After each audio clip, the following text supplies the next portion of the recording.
Hi everyone, I'm Kristina. Welcome to 303 from the Clearwater Public Library.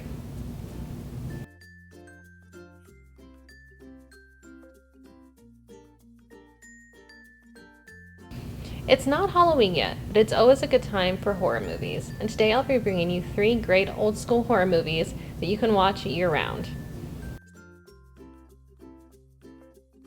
The Exorcist, directed by William Friedkin. The Exorcist is one of my personal favorite movies. Based on the novel The Exorcist by William Peter Blatty, who also wrote the screenplay, it's the first horror movie to ever be nominated for an Oscar. It's about Regan, a young girl who begins acting strangely after talking to a supposedly imaginary friend with a Ouija board.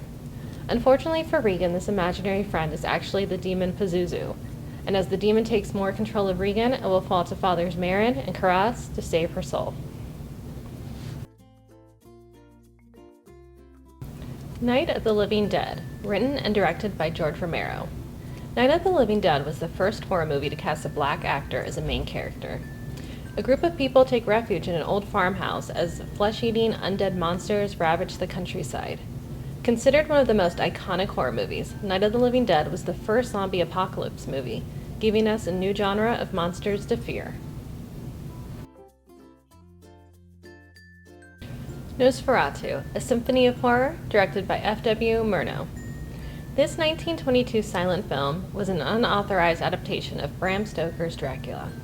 The Stoker family actually sued over the film, winning a verdict that said all copies of the film were to be destroyed. But thankfully for us, some copies survived. It's the first known example of a vampire movie, and added to pop culture that sunlight can kill vampires. Real estate agent Hutter is assigned to help Count Orlok find a new home. But soon Hutter and his wife Ellen will have to work together to keep their town safe from the Count.